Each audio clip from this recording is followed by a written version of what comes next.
Okay, good morning and welcome to the School on Singularity Theory. Before I introduce our first mini course, I would like to make some short announcements. The first one is that if you need a certificate of attendance for the School on Singularity Theory, you have to write down your name in a list there will be outside in the registration desk. The second is that on Wednesday there will be a dinner at a Bahian restaurant, and all of you are invited to come. There is a list out there with the information where it's going to be a typical Bahian food, and you can write down your name before tomorrow at midday. I think for the moment there are no more. Yes, coffee break. Coffee break. It's not exactly a coffee break, but there will be some juice and biscuits, but it won't be over there. It will be right here. And the Young Researchers event, which will take place this afternoon, will also be held here, and the poster session will also be held just outside the auditorium here. Okay, so let me introduce, it's a great pleasure to introduce José Seade from the Cuernavaca Institute of the University of Mexico, who has recently been elected as director of the Institute of Mathematics of the UNAM. It's a great pleasure to have him here. He's one of the main researchers, or the main researcher probably, in Milnor vibration theorems for the past 30 years. And he's going to give the talk on the Milnor vibration theorem revisited. Thanks a lot, Raúl. I'm going to talk in English, but first let me say that estou muito contente de estar aqui mais uma vez com todos os meus amigos brasileiros. Para mim, o Brasil, São Carlos, Cirinha, Carmen, todos temos jogado papel muito importante em minha carreira. Então, estou muito contente de estar aqui mais uma vez. So I'm going to be talking about Milnor vibrations. More or less, I'm going to be doing a parallel game. In this side, I'm going to be considering a particular example, and in this side, I'll try to see how things generalize.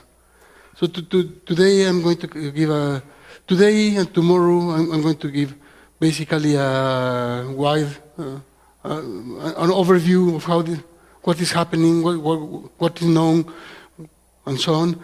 And then after Wednesday, José Luis Cisneros Molina will continue with this course, and he will enter into he will go deeper into some points of the theory. So today and tomorrow, I will not give so many details, but I'll try to give clear ideas of what's happening. So let me start with a very, very easy example. A complex homogeneous polynomial of degree k. K more than 1. Okay? So we see that the gradient of f is k times c1 to the k minus 1, cn to the k minus 1. So the only critical point is the origin, which I denote by this. Okay? So let me look at the variety v equals v of f, which by definition is f minus 1 of 0. The set of points where this polynomial vanishes. What kind of object is this? Well, an observation. Since f is homogeneous, one has f of t times z equals t to the k f of z, where t of z means t of z1, t times zn for all t in C. Okay? Being homogeneous tells us, is essentially this. So now, this implies that a point set 1 up to set n, which is distinct. Well, obviously the origin is in V. 0 to n power plus 0 is 0. So the origin is contained in this variety. Let me look at the other points. So let me look at a point here which is not the origin. Then this one is in V if and only if t times set 1, t times set n is in V for all t in C star. Okay? Now, what kind of a, if you fix a point in Cn, if you fix a point, any point, and you multiply it by all complex numbers, what you get is a complex line through the origin. Okay? So what we are saying so far is that we may not know how this guy looks, but we already know that it is a union of complex lines passing through the origin. Okay? In particular, if we set k equals V, well, let's say k epsilon equals V intersected with S epsilon. This means the sphere with center at the origin and radius epsilon. It means that, first an observation. This is a complex algebraic variety defined by a series of a polynomial. And this fact tells us that its unique singular point is the origin. Away from the origin, it is smooth. It's a complex manifold of complex dimension n minus 1. We are in Cn, taking one polynomial, we reduce by dimension 1. So this has complex dimension n minus 1. And away from the origin, it's smooth. And the fact that it is union of all complex lines through the origin automatically implies that it intersects transversally every sphere through the origin. Okay? This is a smooth manifold.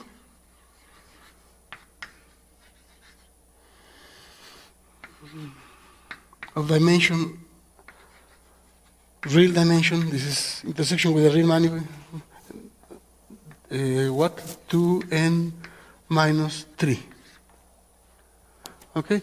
So this has real dimension 2n minus 2, intersected with the sphere, real dimension 2n minus 3. And this is smooth because the fact that this is union of lines through the origin implies that this is transversal to the sphere. Okay? Recall that transversality, if you have this V, and you have this sphere, it's a horrible sphere, this has real dimension 2n minus 1. Transversality means that when you sum the tangent space to V with the tangent space to the sphere, you get the whole diameter space of the complete tangent space of Cn. But there's only one real dimension missing because the sphere is already large dimensional. You have only one dimension missing. So you only need one more direction to have the whole thing. And you know that this guy is union of lines passing through the origin. So automatically at least that line plus the tangent space of the sphere generates the whole tangent space. So you have transversality, and then a general result of differential topology tells you that the transverse intersection of manifolds is a manifold. So this guy is a manifold. And moreover, if you are standing, so let me go into this side for a little. So you have this V, and we are intersecting it with some sphere, S epsilon. Okay? We said already that the intersection is transversal. But more than that, if you look the following. Suppose now, so this intersection is K epsilon. Now take a smaller sphere. or bigger if you want. In this case, but suppose a smaller sphere. Again, the intersection is going to be transversal, and here you will have a smaller k epsilon. Notice that there's an obvious map from here into here. If you stand in a point here, there's a unique line passing through this point and the origin. That line meets this sphere in a unique point, and since the whole line is containing V, this intersection point is containing k epsilon. Okay? So that gives you a diffeomorphism. So you get a map from the whole sphere into the smaller one. Okay? And you can keep doing that for smaller and smaller and smaller and smaller spheres until you degenerate to the origin. So what we are saying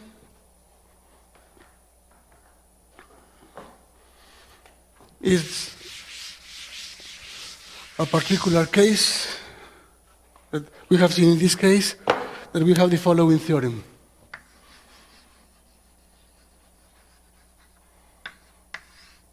Local, conical structure of analytic sets.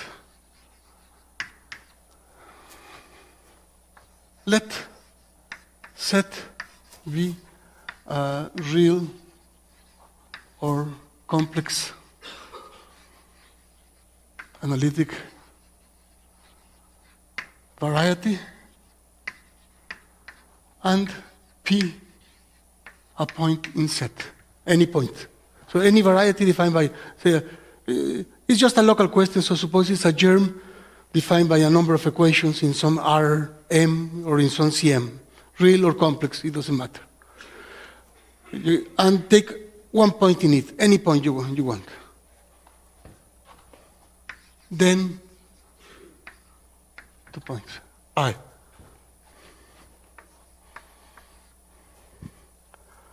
Set meets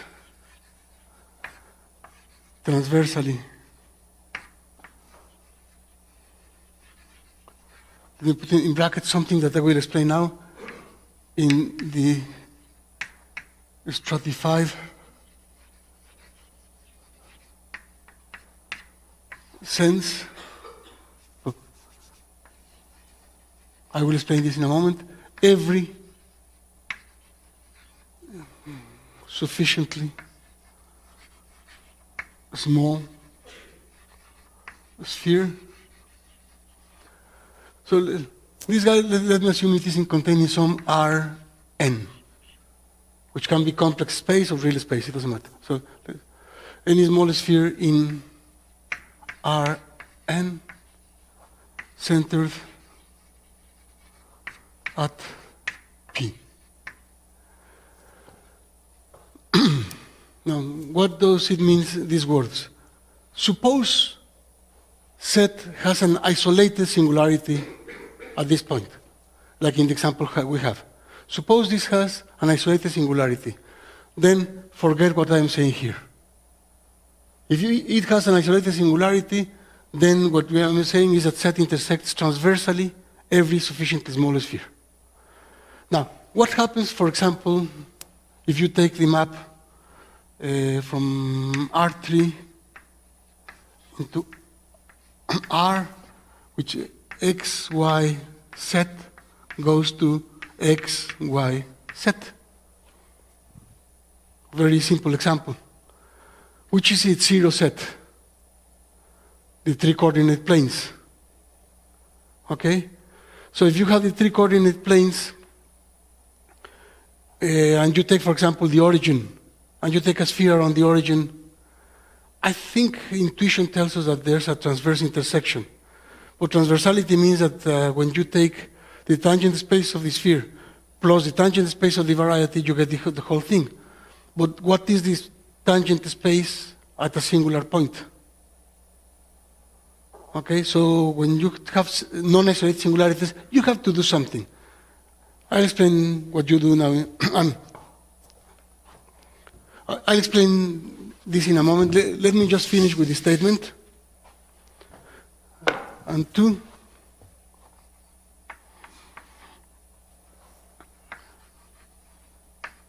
the analytic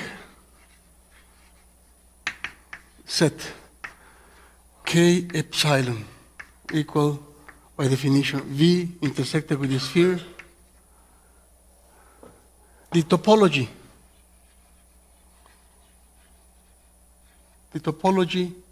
of the analytic set, this is independent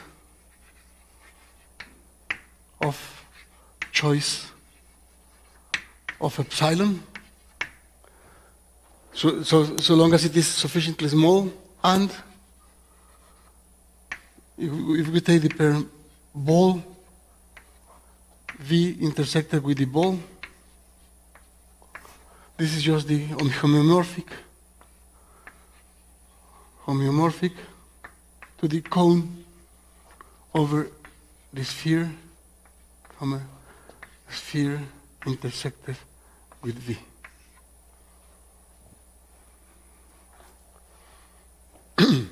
Okay? So what we are saying is, if we have what we saw in this particular example, you have the variety embedded in some space, can be real or complex, it doesn't matter.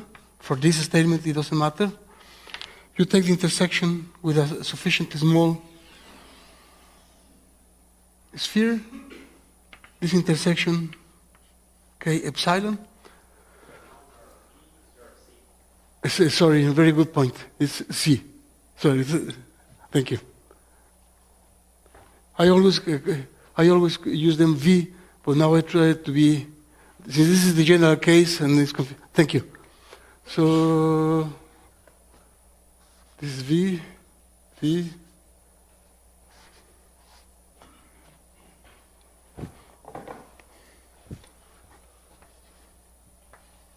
I don't know if I forgot somewhere else. Okay. Here. Okay? So suppose you have isolated singularity, for simplicity.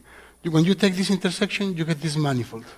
And what we are saying is that if you take a smaller sphere, you have this homeomorphism. You have a homeomorphism taking this sphere into this sphere and taking this intersection with this intersection. And if you want to see the whole picture, how set looks inside a small ball, then it's just the same as taking this sphere, taking how this guy is embedded in the sphere, and making that picture smaller and smaller and smaller and smaller and smaller till you degenerate to a point. That is what this is saying. Okay? So that's the local conical structure of analytic sets. And let me give you an idea of the proof. Again, in the isolated singularity case, the other case is more difficult technically, but the idea is the same. Now, what do you do? At each point, you take a neighborhood. At each point in set, you take a neighborhood, and you take the function distance to the singular point, P. Okay, so you are standing at V, this restricted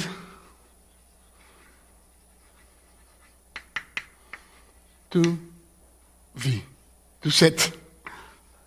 Okay? So at each point, you have the function distance to the singular point, and you restrict it here. And you take the gradient vector field.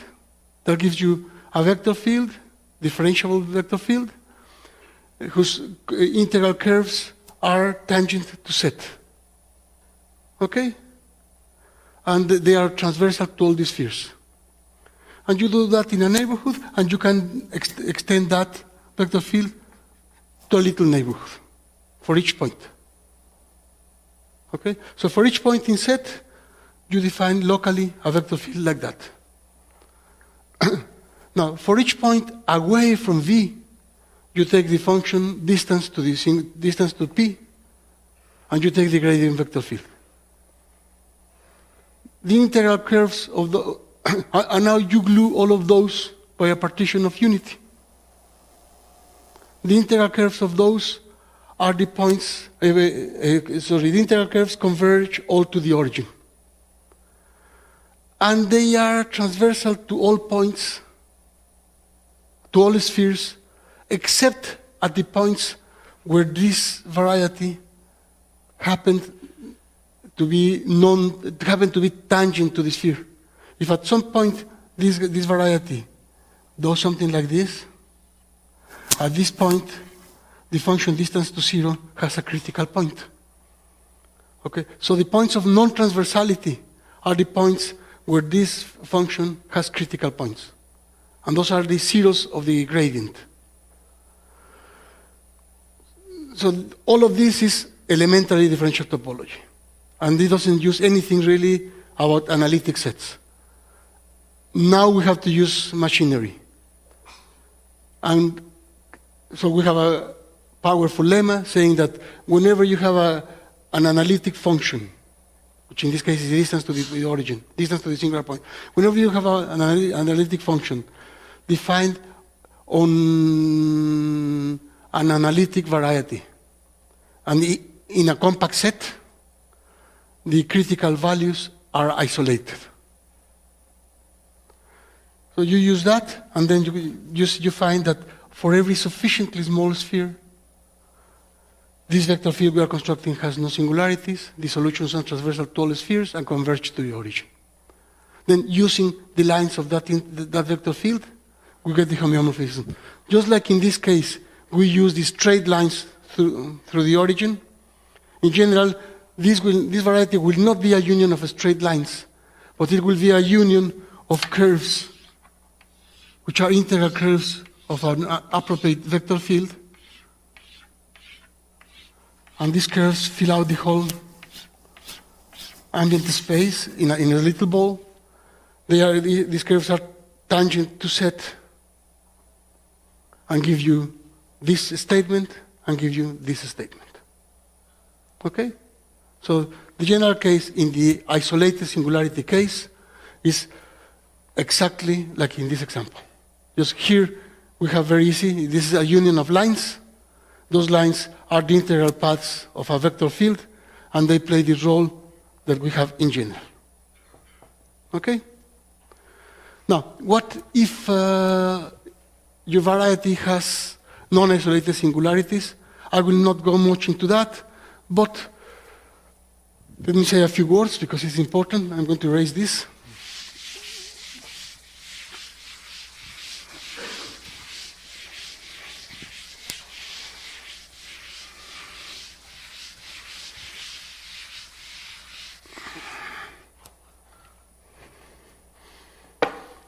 So, for example, an easy drawing.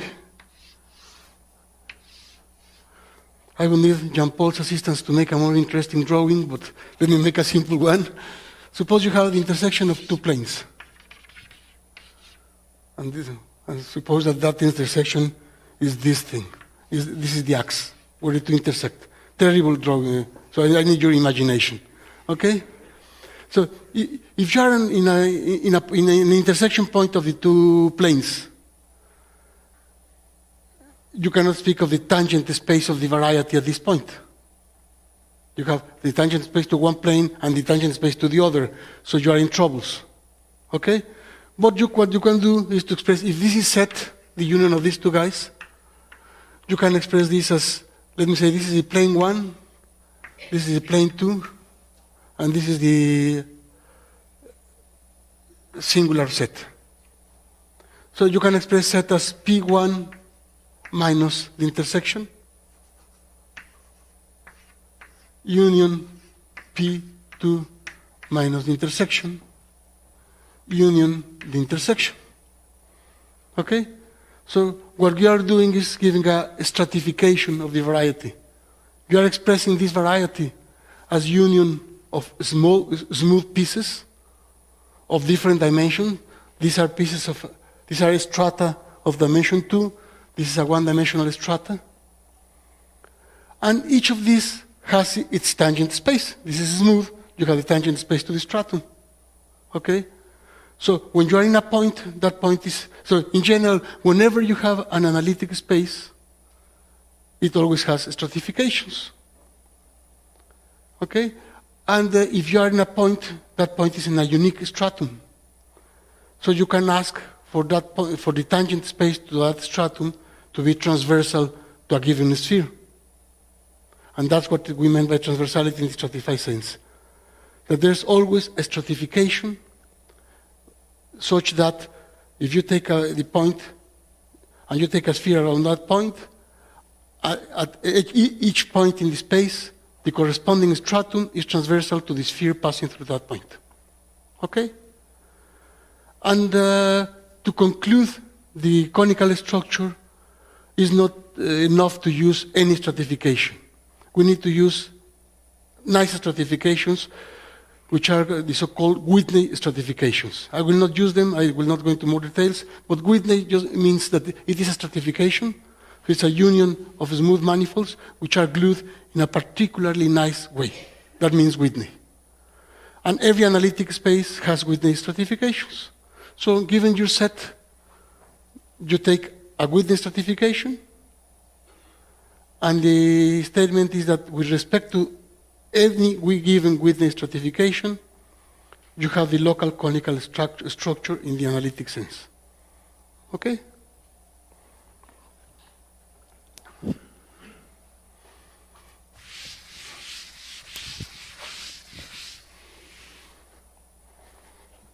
Okay.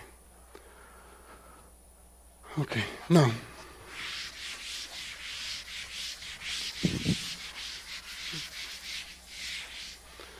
Okay, so now let's go back to our example.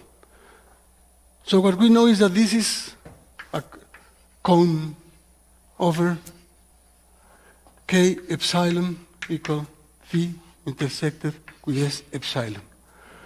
And we know already that the topology of this guy is independent of the choice of this, and it determines the topology of V near the singular point. This variety in general, in the isolated singularity case, this manifold is called the link. K epsilon is the link of the singularity.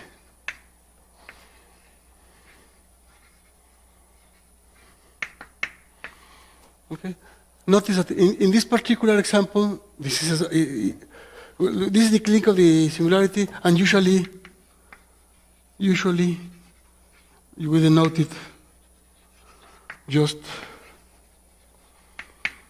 by K without the epsilon, because it doesn't matter which epsilon you take. Okay? So notice then that the link is then in this case a 2n minus 3 dimensional manifold. The link is a smooth submanifold of the sphere 2n minus 1.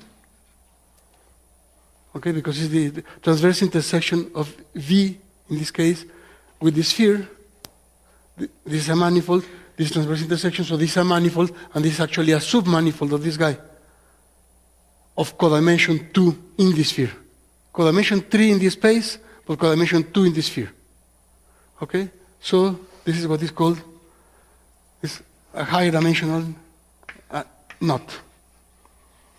And this is a particular type of knot because it is defined by an algebraic equation. So this is what is called an algebraic knot. Okay.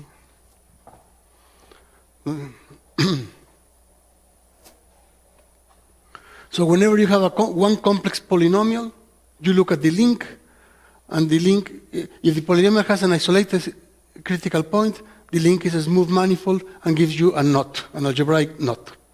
This kind of knots have many important properties. We'll say a few words later, precisely coming from Milnor vibration theorem. Milnor vibration theorem will tell us that this knot is what is called a fiber knot. And it gives you what is called an open book decomposition, and that has very interesting relations with contact geometry and so on. But we'll come to that. Now, coming back, let's move a step forward towards the vibration. And I'm going to do it not in the way Milnor did it in his book, but in the way Milnor tried to do it before writing his book. He wrote a little article, which he never published, in which his approach was the one I'm going to follow now. And that approach works beautifully when you have isolated critical point, like in this example. But then he finally did it in a different way. So let me follow the line that Milnor started.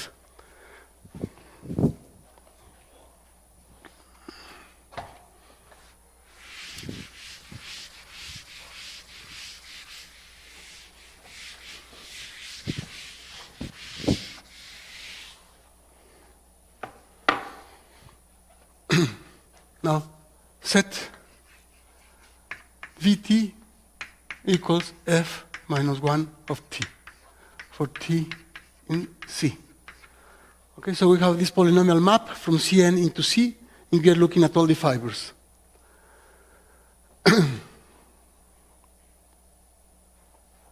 Now, set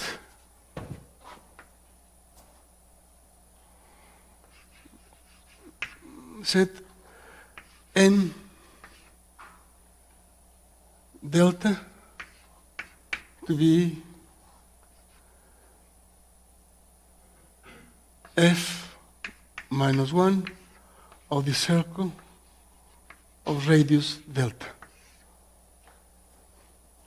Okay? So that is, we are looking at the points in Cn such that the norm of f of set is delta, which I'm assuming is more than 0.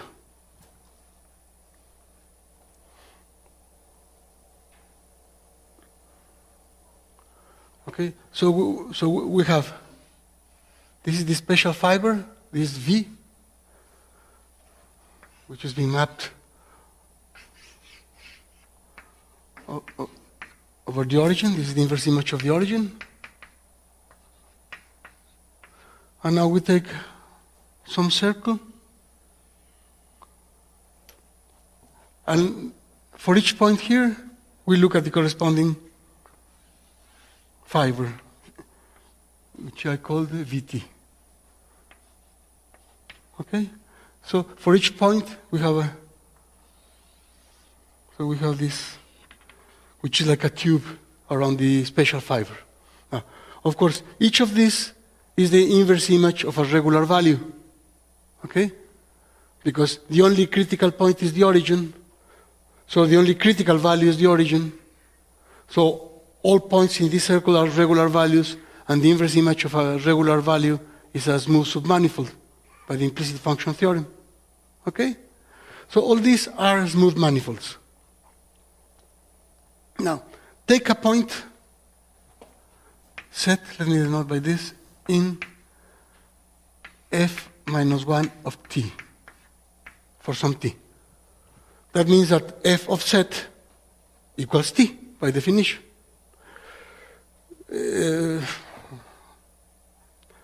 So let me change this. Let me put y. Sorry, I'm starting to mix it, because now I'm being, well, let me leave it like it was. Okay. So to take a point, you take 1 point in one of these fibers, here. Now what happens when you multiply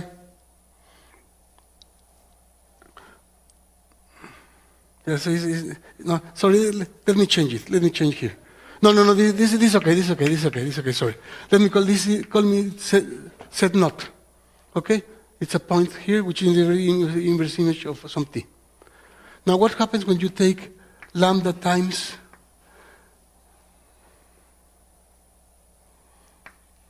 this set 1 up to set n? And what happens when you multiply by lambda, by some e to the I lambda, set 1 up to e to the I lambda, set n?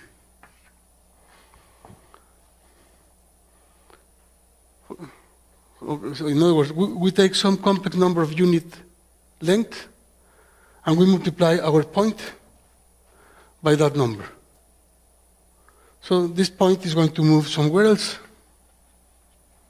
Okay, this point is going to go to this new point. And what can we say about that new point? Well, if you take f evaluated in this, that is going to be the same as e to the I k lambda times f in the original point. Okay? So the image of this guy will be this point. And that happens for all points in this fiber. In other words, multiplication by this complex number is taking all of this fiber lithiomorphically into this fiber. Okay? And we have that for all complex numbers of unit length. In other words, if you take one fiber, you take this fiber, and you multiply by the complex numbers, by all the elements in S1, you get a one-parameter family of the lithiomorphism taking this fiber until it comes back. Okay? So we have, now, when you come back after one turn, if you multiply by e to the I lambda for all lambda in the circle, this is going to go round, it's going to pass here, and it may come back to the same point, but it may not. In fact, it doesn't come back to the same point. Okay? But you get a one-parameter family of diffeomorphism taking these fibers into all nearby fibers. So in particular, what we are having is the following. You have a projection. So we have a projection from n delta into the circle, which each point set here goes to f of set. Okay? And if you want, we can take it to the unit circle just by taking f of set to f of set over the norm of f of set. Okay, so we are having a natural projection. Now, the fiber, this projection is a submersion over the circle. The fibers are this VT, so they are all smooth manifolds. It's a surjective map. And moreover, each fiber has a neighborhood which is a locally a product. Okay? So for each fiber, all nearby fibers are just, a neighborhood of it is just the fiber multiplied by a little interval. Okay? This is what is called, and it is locally trivial fibration.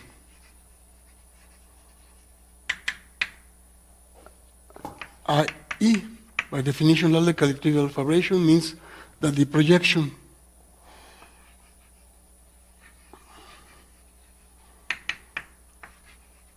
has no critical points. It is surjective,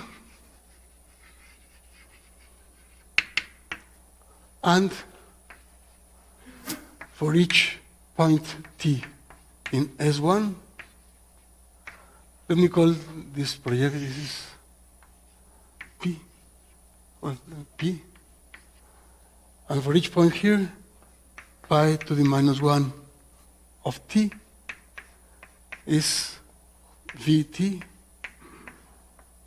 times, for each point here,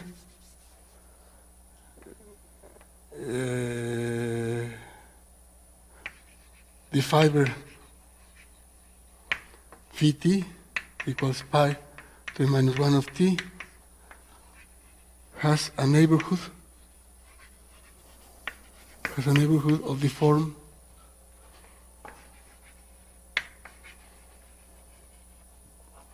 Vt times I, where I is a neighborhood of t in S1. Okay? So that is what it means to have a locally trivial fibration. So what we see is that in this example, if we take a little circle and we take these fibers, we have a locally trivial fibration. Now, this is very special. So if you see here the fibers, they all go to infinite. And this is fine because we are in a very special situation, a homogeneous polynomial.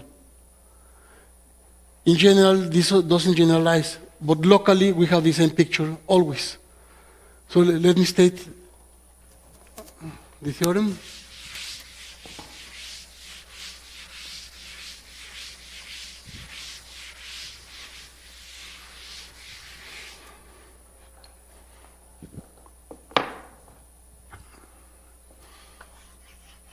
Theorem.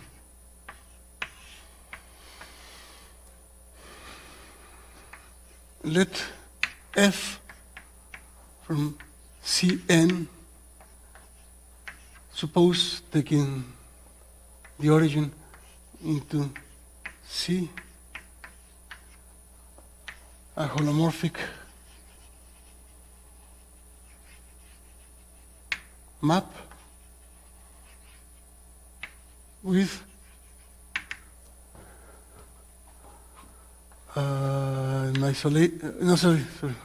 with a critical point at 0, at the origin. It can be isolated critical point or non-isolated critical point.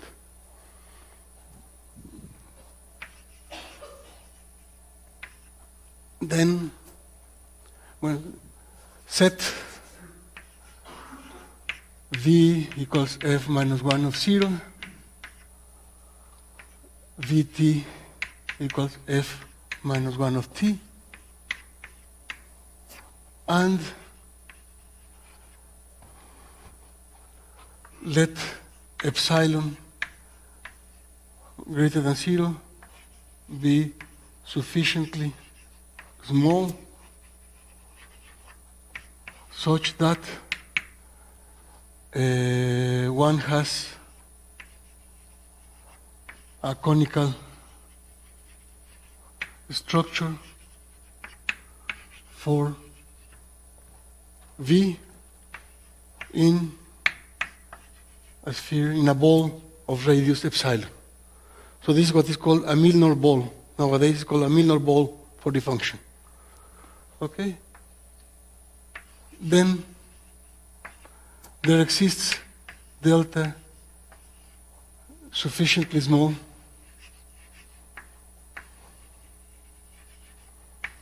with respect to epsilon such that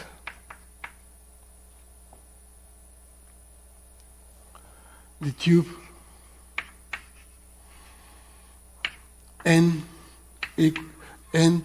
epsilon delta, which is f minus 1 of the disk, of the circle S1 of radius delta, intersected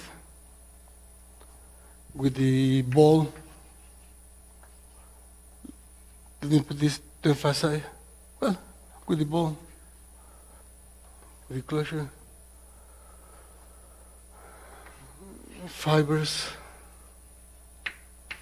locally, trivially, over S1 with projection F over the norm of F. Okay?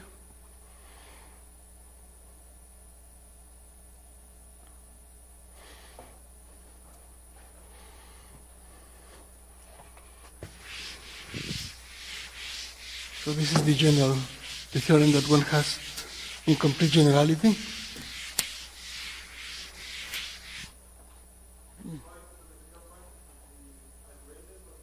No, in this case, that's a very important point, very, very, very important point. In the complex setting, see, I put it there, it doesn't need to be isolated. Okay?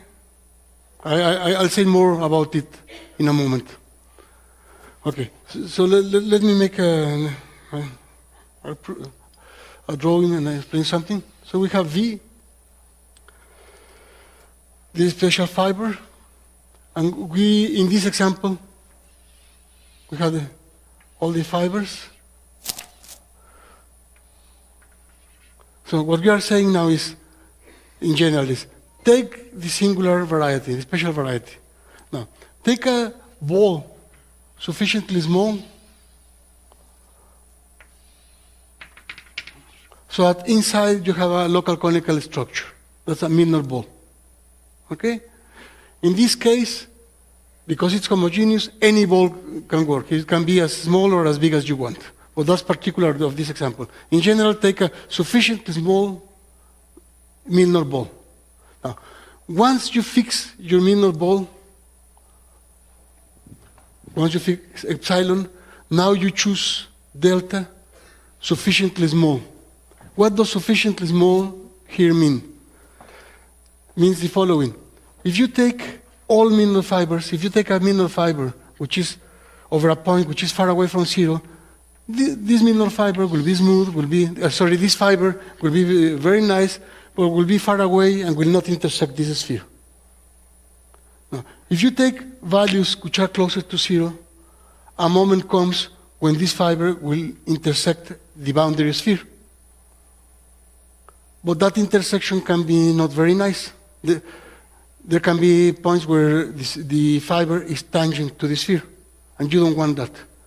So when you say small enough with respect to epsilon, what it means is that you take values so that all fibers Vt with norm of T less or equal to delta are such that when you take the fiber, this is a smooth manifold in the empty space, this sphere intersects, this fiber intersects this sphere of radius epsilon transversally. Okay? So that is the condition on delta. When you say sufficiently small, means that every fiber over a point of norm delta or less than delta meets the sphere transversally.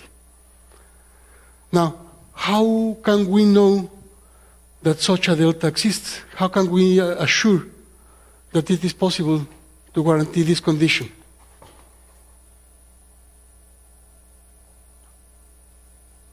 Well, if the polynomial has an isolated critical point, then if you stand in a point here, that's a regular point.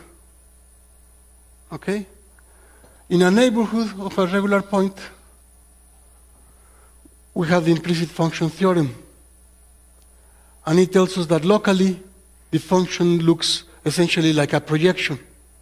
So in a neighborhood of a regular point, all the fibers are somehow, let's say, parallel to this one. They are the fibers of a projection, locally. So if here you have transversality, all fibers very close to the special one will also be transversal to the sphere. Okay? So this condition is satisfied just by a very elementary differential topology argument in general when the function has isolated critical point. Okay? And that was the starting point of Milnor. Now, if F has non-isolated critical point, then this variety will have points which is a singular point of V.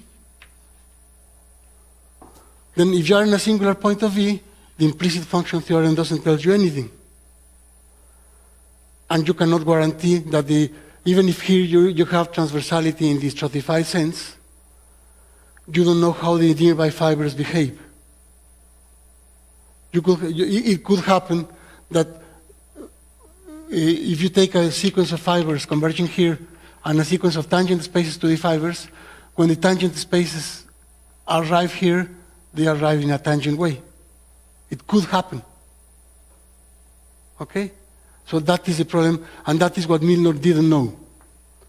So he did not state the theorem in this way in his book.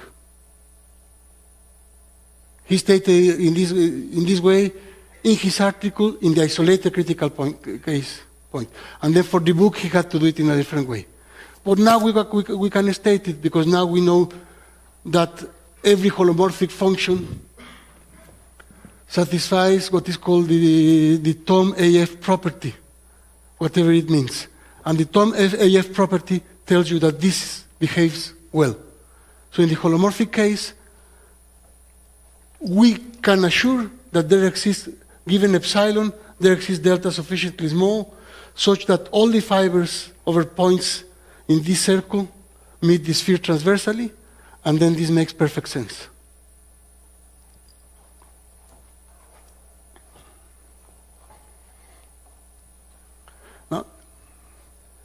Now, before moving forward, what about the real analytic case? Well, if we replace this, let me now replace this by Rn. Let me say Rn plus k into Rk. We have a holomorphic map with an isolated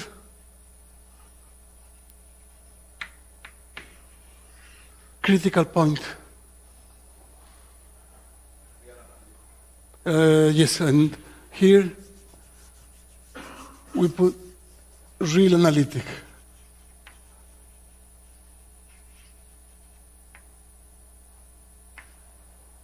Okay, so consider any real analytic map from Rn plus k into Rk such that in a neighborhood of the origin, away from the origin, every point is such that the Jacobian matrix has rank k. So suppose you have a function like that. Then you have the same statement. And the proof is exactly the same proof that I haven't given, but it is the same proof as in the holomorphic case. Okay? So to prove this with the hypothesis isolated critical point at 0, what you need is, and you don't, is absolutely general, uses very elementary results of differential topology. Now, if you remove isolated critical point, you replace it by isolated critical value, the result is not always true. You need to impose the condition that the fibers near the special fiber, that given a Milnor sphere, there is all sufficiently near, all fibers sufficiently near the special fiber meet the sphere transversally. In the real case, you have to impose that condition. In the holomorphic case, it's always true. In the real case, it's a restriction. Okay? Well, now, okay, now.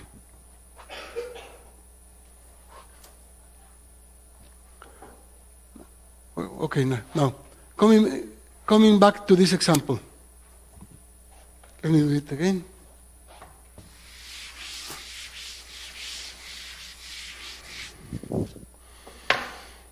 So in this example, again, we have the special fiber, which here is a cone, not only homomorphic to a cone, but an actual cone in this example. We take V, we take the fibers,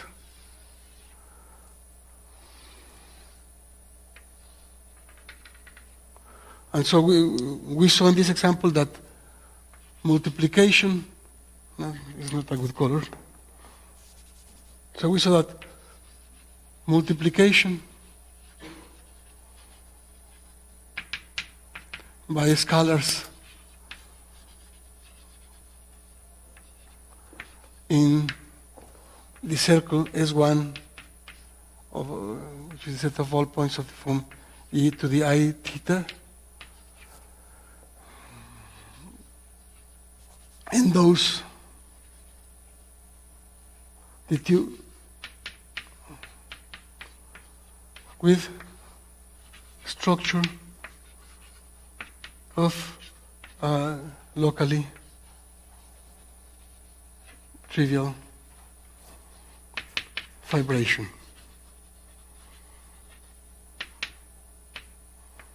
Okay, but somehow this is a global vibration. There we are talking about something local, near the singular point. But just observe something.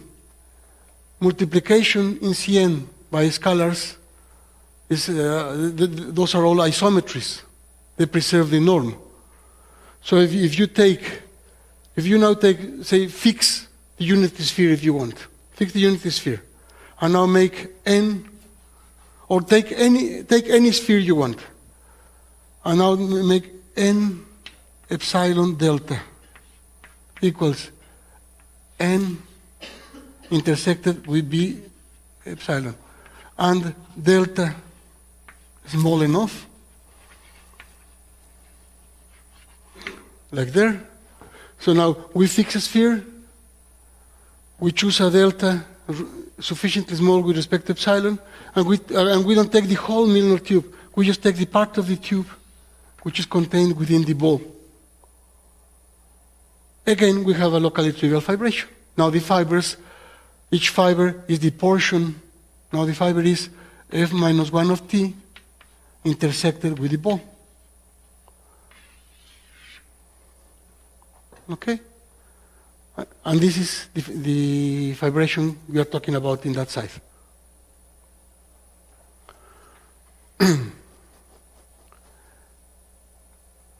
Now let me observe something else in this example.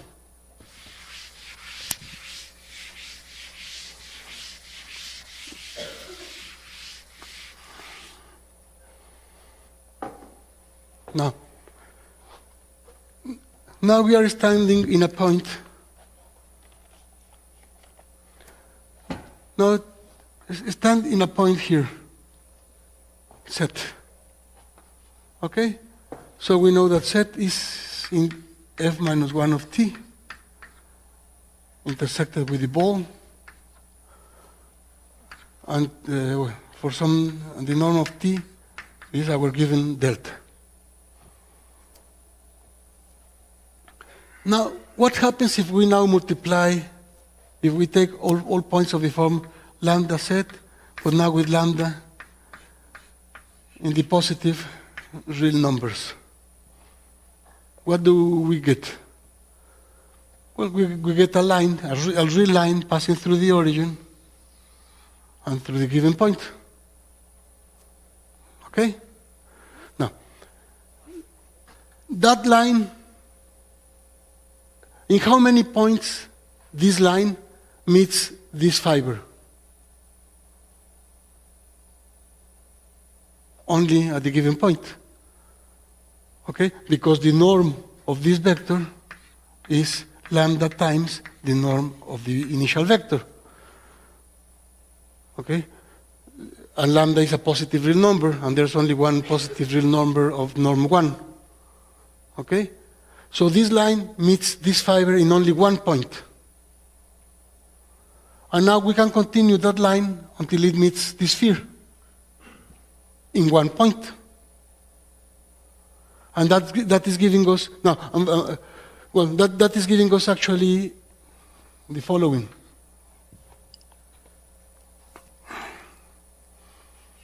Theorem. The tube n delta epsilon is diffeomorphic to the sphere of radius epsilon minus n epsilon. Well, if you want, yeah. Okay. How is that diffeomorphism? You take a point, and as I say, you take the line joining it to the origin, you continue it to the sphere, and you map this point to the unique point where the line meets the sphere. So when you come here, this is the identity. So what we have proved in this is that if you remove from the sphere the points here, in these caps, the complement is diffeomorphic to this tube. Okay? And then here I'm claiming a little more. I'm sorry. Yeah, it's okay.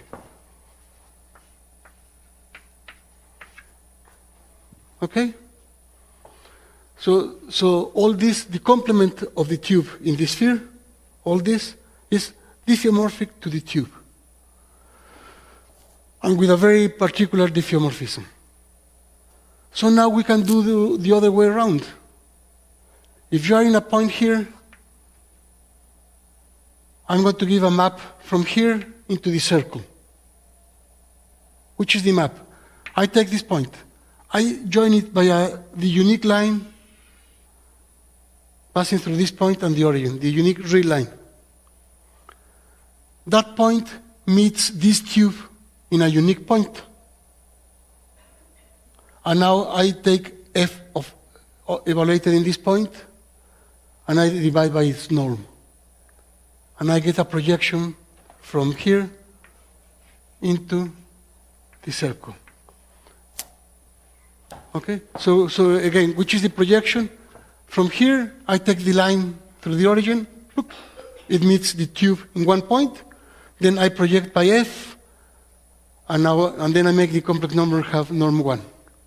And I get a projection. Okay? And so what we are having is that this guy is a locally trivial fibration of the circle. Okay?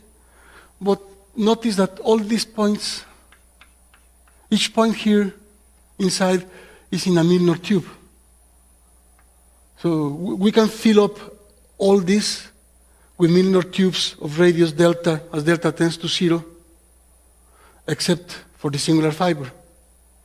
And all these tubes fill out the whole neighborhood of here, except the singular fiber, and they fill out here. So at each point here, you have a projection which maps this point into f offset, and then you normalize. So that projection extends to the interior. So what we are having is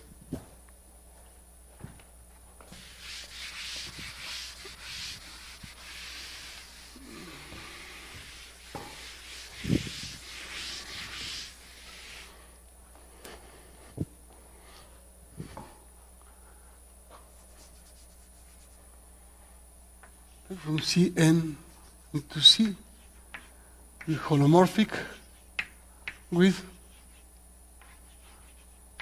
critical point at 0. Let S epsilon be a Milnor sphere for f at 0.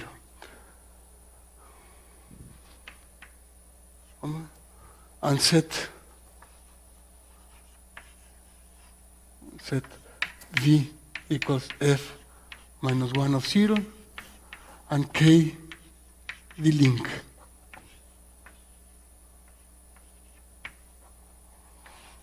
Then phi equals f over the norm of f, which goes from the sphere minus the link into S1. Observe that this makes sense because these are the points, k are the points in the sphere where f is 0. So away from k, this is never 0. F is never 0. So you can divide by the norm and you come into here. Then this is a locally trivial vibration and equivalent to the vibration on the tube n epsilon delta. Okay? So we've already proved this theorem. In this particular case, it's very easy. And this is true in general. So let me give an idea then of how the proof goes in general, which is exactly following what we have done in this particular case.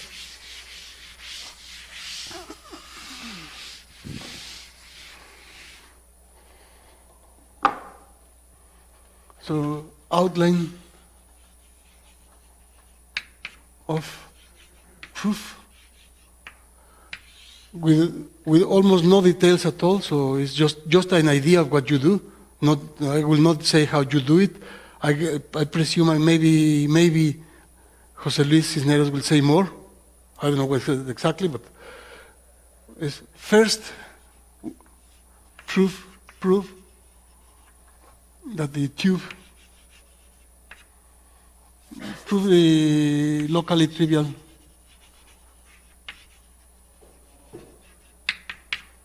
vibration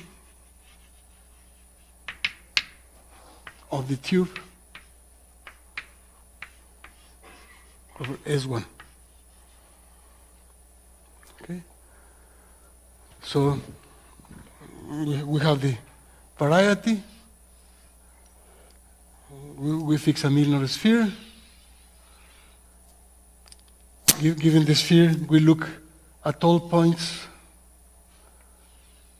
over a small circle of a radius delta, and it's small enough so that all the fibers in this tube meet the sphere transversally. Then you have this over S1 with projection F over the norm of F. So the first step is to prove that you have this. And this is, the proof is very much like if you saw, that's essentially an Ehresmann vibration theorem, a version of Ehresmann vibration theorem adapted to the boundary. Now, once you have this locally trivial vibration,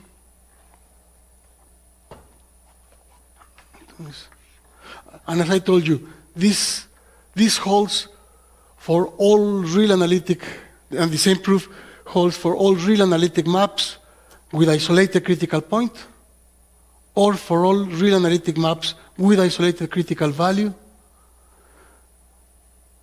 asking for a little more, asking for, let me say, for the Thom property, which is a hypothesis, a restriction, which can be weakened a little, but still you need an extra hypothesis in the real case. And now, to construct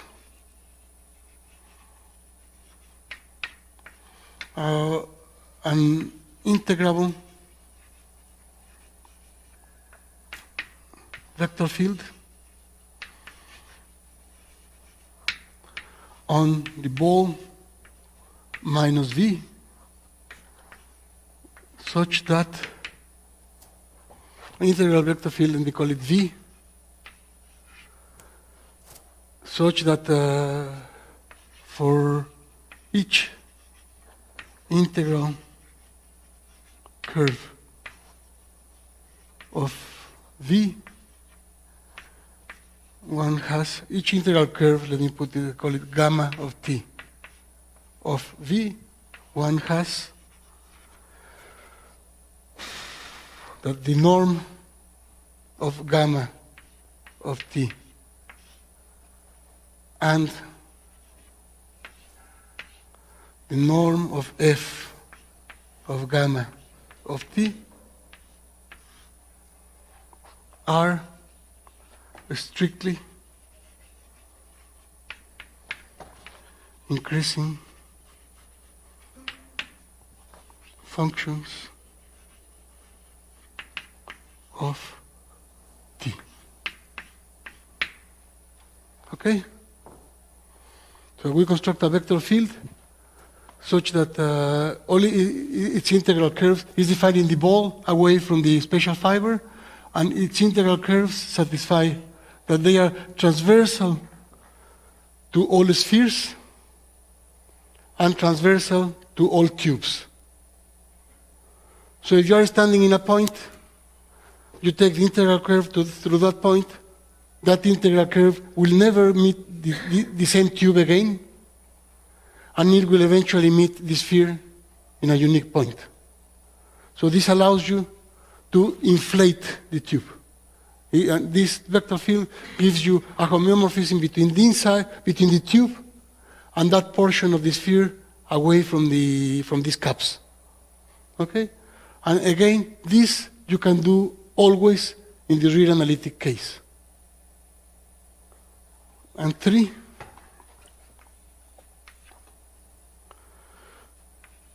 make sure that V also satisfies that F of gamma of T over the norm of F of gamma of T is constant on each integral curve.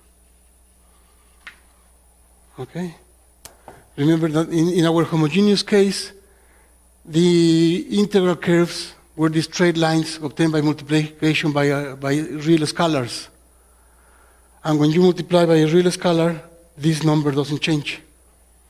Because F, in the homogeneous case, F of T times Z is T to the K times F of Z. So the argument of this complex number is the same as the argument of this complex number. So in the real case, we had that for free. In the complex case, you can always choose your vector fields to satisfy all these conditions. In the real case, this is a restriction. This is not always true. And this is what makes makes the real case more difficult, in some way more interesting, more intriguing, and so on. And I think this is a good place. I still have a few minutes. I don't know if you have questions. But if not, then let me say a few words about something which probably will come in the next lecture. So maybe it's going to be in the next lecture by David Massey. So, a very interesting point, just a few words. I will go more into this. I will come back to all of this tomorrow and explain more, especially in relation with the real analytic case. But let me say a few words about the complex case. Now, in the complex case, case. So we have f from C n plus 1 or Cn into C holomorphic. And we have the fibration. So we have phi equals f over the norm of f, which goes from the sphere minus the link into S1, and it's a locally trivial fibration. So as I said, in this case, the sphere has dimension, real dimension 2n minus 1, and this has real dimension 2n minus 3. So it's a codimension 2 submanifold. That is why we call it a knot. And we call it algebraic knot because it's defined by an algebraic equation. And what this is telling us is that the complement of the knot fibers over S1. So that is why this type of knots this is what a special type of knots which are called fiber knots. A knot is fiber by definition if its complement fibers over the circle. Okay? And in the isolated critical point, when you have isolated critical point, you have more. You have an open book decomposition. That means get an open, if F has isolated critical point, okay, we get what is called an open book decomposition.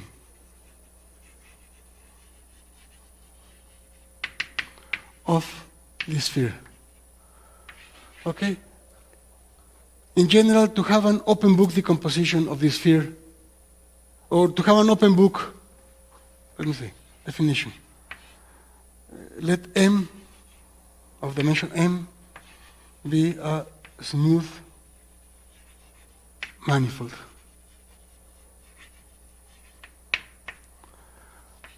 An open book decomposition means that we have a codimension 2 oriented submanifold N containing M, a locally trivial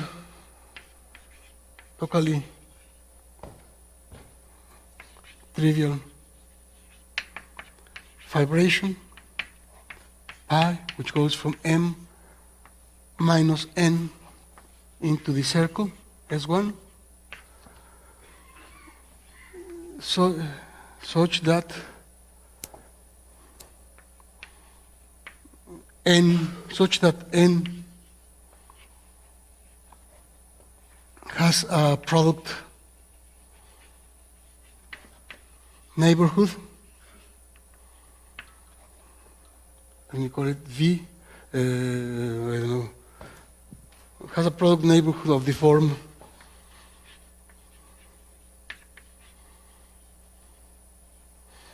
N times some small disk. In other words, N has to be, for those who know, N has to be embedded in M with trivial normal bundle. So you have a neighborhood, which is a tubular neighborhood, which is a product, and restricted to this neighborhood.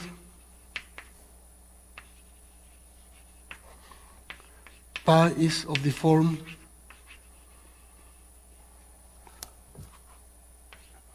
x, comma r e to the I theta goes to I to the I theta.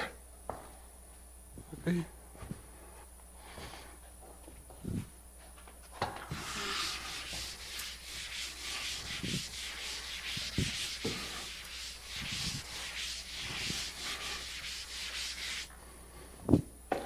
So in other words, you have your manifold M, You have a codimension 2 submanifold, N, which is called the binding of the open book. In our case, the binding is the link of the singularity. And you have all the fibers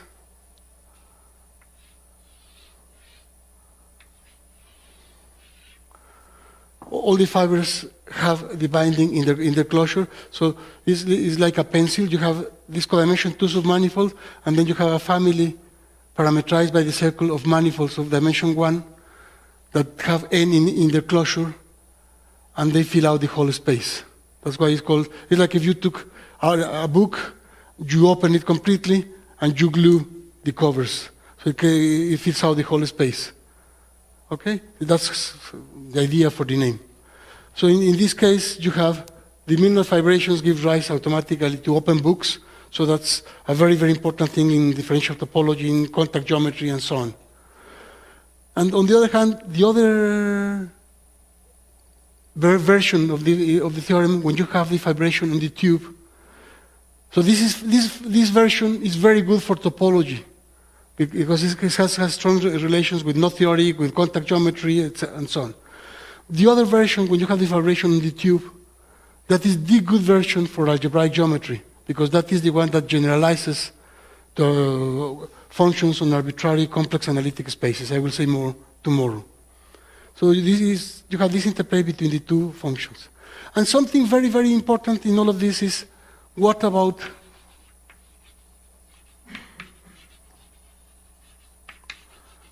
the topology of the link K? And what about the topology of the fibers?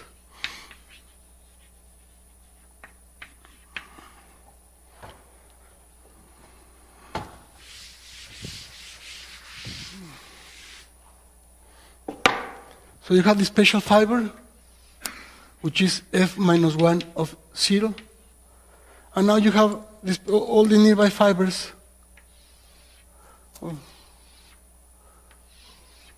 which are by definition f minus 1 of t.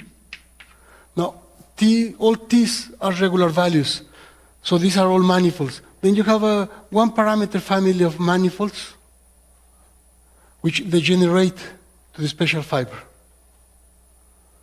Okay? And knowing things about the topology of the fibers gives you information about the singularity. Okay? So you see, these are very interesting things. So in fact, the reason how Milnor got into this subject, he was not really working on differential topology, on singularities. He was working on differential topology.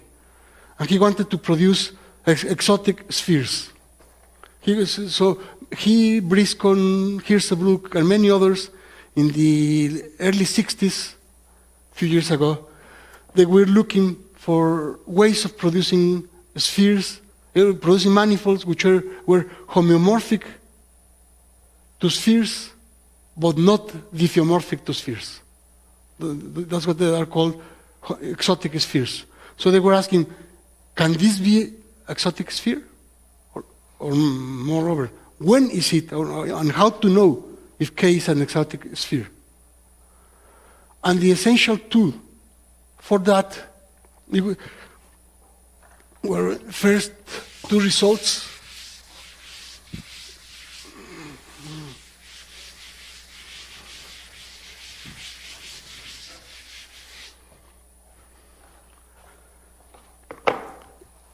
Let me change slightly the dimensions, because if not, I'm going to make you confused. But if I don't change the dimensions, I'm going to get more confused, and I will make you even more confused.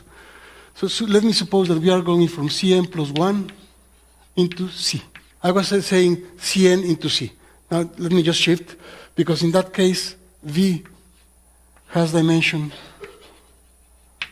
n, and K has real dimension 2n minus 1. Okay? So, theorem. F, the Milnor fiber, which is VT intersected with a small sphere. So this has real dimension, this has complex dimension n, real dimension 2n, has the homotopy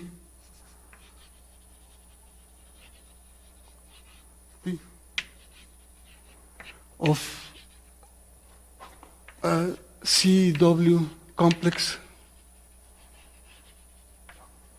of dimension, of real dimension n. Okay, of middle dimension. So it always has the homotopy of it has homotopy only up to the middle, so to say. In particular, all cohomology and homology groups above the middle vanish. And the link is n minus 2 connected. So all its homotopy and homology groups vanish up to dimension n minus 2. Now, if, this is Milnor. This was known by Pham and others in particular cases, and then Milnor in general. And two, if F has isolated critical point, then F has the homotopy type of a bouquet of spheres of middle dimension. So in this case, it's a homotopy CW complex of dimension n, but it can be complicated. If the critical point is isolated, it is homotopically, it's just like taking spheres of middle dimension and then putting them together in one point. You take two spheres, you put them together, a number of spheres, and you put them together in one point. So it's a bouquet or a wedge of spheres of middle dimension. How many spheres here is what is now called the Milnor number of F. And this is a very nice invariant, you will see, it will appear later. This number can be computed as the dimension of O of Cn at 0 divided by the Jacobian ideal.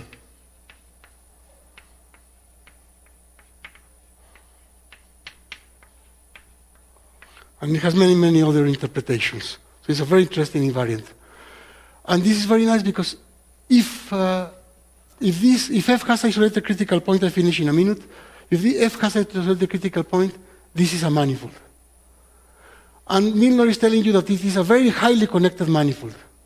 But if this is a manifold, you have what is called Poincaré duality. Then how far this is from being a homology sphere? You only need to vanish it to show that that the n-1 homotopy group vanishes. If that vanishes, then general results tell you that this is a homotopy sphere. Now, how to know when that happens? You use the Milnor fibration, because if you see, it's very interesting. Here you have the sphere minus the link. This is the link, okay. So away from the link, this is fibering over the circle. Now, it's much more, I don't have time. But using the Milnor fibration, then it is very easy to decide when this is a homotopy sphere. And that was the original motivation for Milnor to study these things. And then that is, well, we have this invariant which plays a very important role, and we'll continue tomorrow. And I stop here.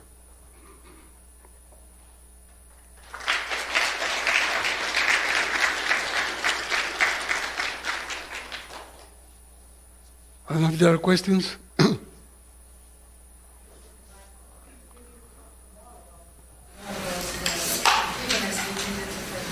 Yes, I will say a few more things.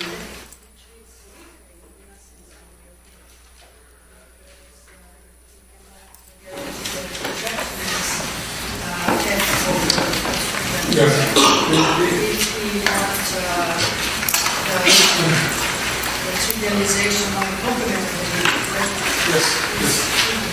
Yes, so tomorrow we'll speak about that. Yeah.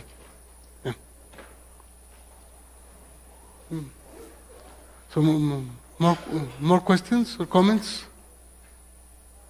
Okay, thank you.